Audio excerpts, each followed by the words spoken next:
Deep within the deserts of Arizona, an 8-legged predator makes its home. This is Aphonopelma chalcodes, commonly known as the Desert Blonde Tarantula. Sometimes you will also hear it referred to as the Arizona Blonde, or even the Mexican Blonde. This is a New World terrestrial tarantula native to North America, found throughout the deserts of New Mexico, Arizona, and all the way to northern Mexico. The species makes its home between rocks, crevices, and at the base of cacti even. They create very deep burrows with a funnel-like entrance, which they curtain with silk. The spider will also lay lines of silk that extend roughly a foot or so out from the burrow. These act as tripwires, alerting the tarantula to any would-be prey items that may walk over them. The tarantula senses these vibrations via the hairs on its legs. This spider is by far one of my all-time favorites. They are hardy, very docile, and their goldish tan coloration makes them extremely attractive to look at. To make things even better, once they reach about 2 inches, they generally spend the majority of their time out in plain sight, which makes them an excellent display species. I have only handled mine briefly a few times, and she has never attempted to bite or kick hurricane hairs, or even throw a threat pose at me.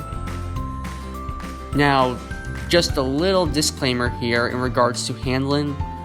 Remember to do so at close to ground level to avoid any lethal falls, and also keep it to a minimum, as constantly handling any tarantula, even if they tolerate it, can still cause them stress. I have also had folks tell me that they own chalcodes that were, let's just say, not quite as friendly as mine, so you do have to keep in mind that temperaments will vary between individuals.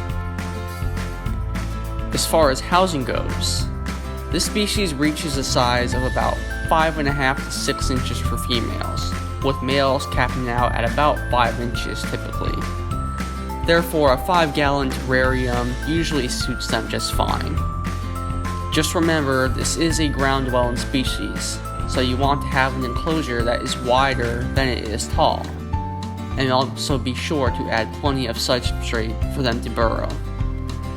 I fill my enclosures roughly halfway with cocoa fiber or peat moss, and also provide them with a cork bark slab or log, as I have had individuals who prefer to simply take shelter beneath an object rather than burrow.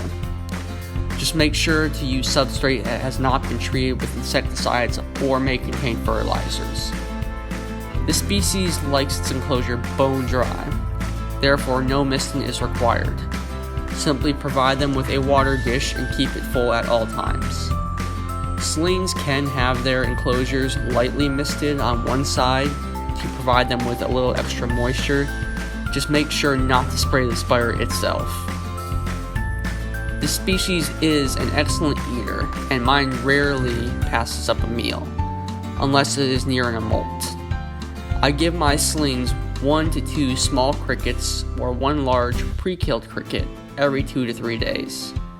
Juveniles get 2 to 3 medium crickets fed twice a week, and adults I give 3 or 4 large crickets once a week, sometimes once every 2 weeks, depending on how large the spider's abdomen is.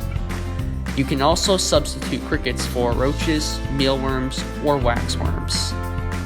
Some of you may know I recently bred a batch of this species, so be sure if you haven't already liked this video or subscribed to my channel, go ahead and do that so that you don't miss out on any updates.